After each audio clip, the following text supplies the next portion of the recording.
Intelligence agencies are facing accusations that they tipped off the Indian authorities about a British man who was later seized and allegedly tortured. Jaggi Singh, a Sikh activist and blogger, was snatched off a street by Indian police 5 years ago and has been in prison ever since. India denies suggestions of torture.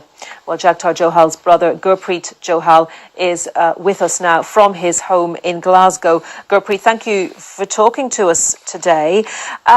First of all, when was the last time you spoke to your brother? The last time I've had any communication with Jagtar was in March of this year, which was very limited. And since then, the Indian authorities have denied Jagtar a chance to speak to us or have any conversation.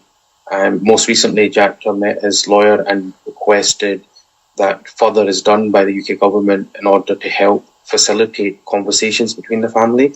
Because over the last 5 years, we've had literally about 10 calls with him. And that's not enough. We don't get to know how he is. We rely on the High Commission that goes to meet Jagtar, and whatever feedback we get from them is what we're relying on. We don't get to hear from Jagtar directly. So at the moment then, since March, certainly the only communication is via a lawyer. Tell our viewers, Gurpreet, a bit more about the circumstances in which your brother was taken off the street by Indian police 5 years ago and the accusations that have been brought against him. Well, Jagtar travelled to India to get married, and he got married. 2 weeks after his marriage, he was out shopping with his wife and our cousin. The car was intercepted by unknown men. He was taken out of the car, hooded, and bungled into a van and taken away. Since that day, he remains incarcerated. This is November 2017. So the dilemma and the nightmare has been ongoing for nearly 5 years, where we've been advocating for Jagtar's release, pushing on the Indian government to release him, but the UK government have said that they're doing all they can, but they haven't been doing all they can because they failed to first acknowledge that he was arbitrarily detained. Eventually, Boris Johnson has confirmed he's arbitrarily detained, and they failed to call for Jagtar's release. So it's been a nightmare upon a nightmare as how the family have been feeling.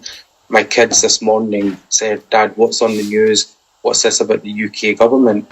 And I don't have the heart. How do I tell them? They're 9 years and 11 years old, telling them that the UK government are failing their uncle. I want to talk to you a little bit more about that in a moment, but first of all, Gurpreet, your brother has been charged by the Indian authorities with conspiracy to commit murder and being a member of a terrorist gang. Are you aware of any activity by your brother that could be considered illegal in any shape or form, and why do you think he was picked up off the streets?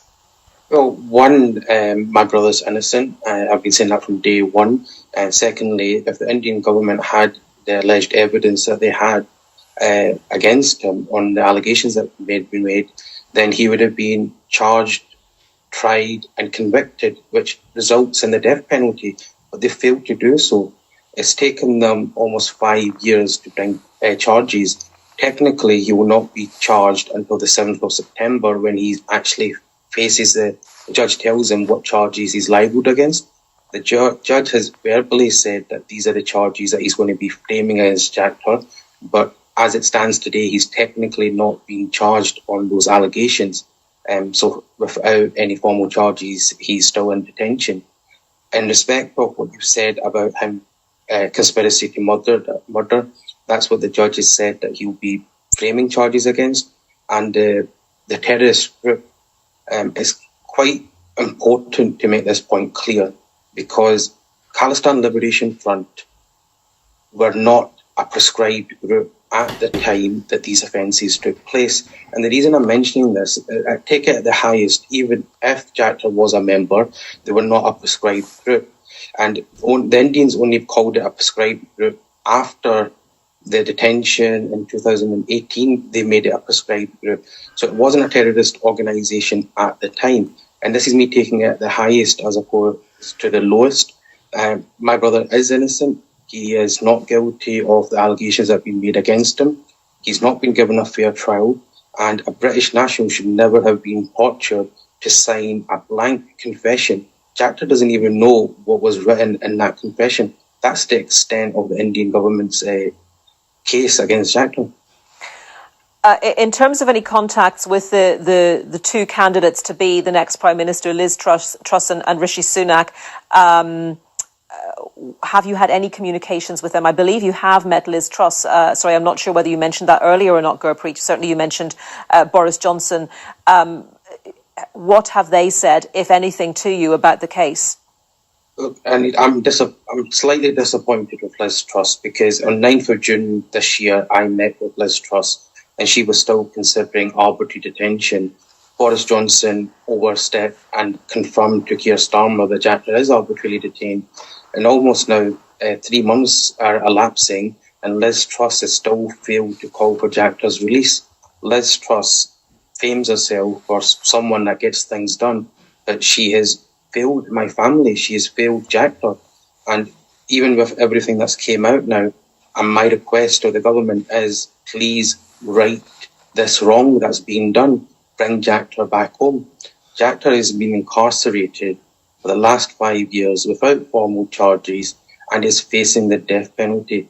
It's coming to the extent that our family are scared now that Jagtar might falsely be convicted and hanged to death. This is the reality of the consequences of what the British government have done. And this is not on. Today it's my family that's facing this. Tomorrow it could be you. That Britain are putting trade above human rights. So my call is going to be to Liz Truss is you're still the Foreign Secretary as it stands just now while you're contesting. Rishi Sunak hasn't spoke, but he should be saying what he will be doing to bring Jagtar home. But both of them are mute on this dilemma that this family is facing. Jagtar is a born and bred British national.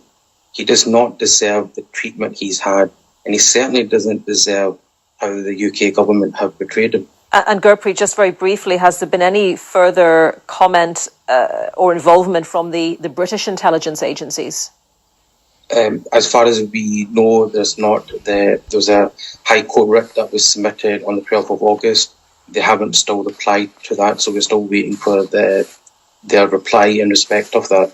But we are hoping that the UK government will right their wrong and bring Jagtar back home from a so-called friend. Gurpreet Johal, thank you very much for talking to us today. Thank you.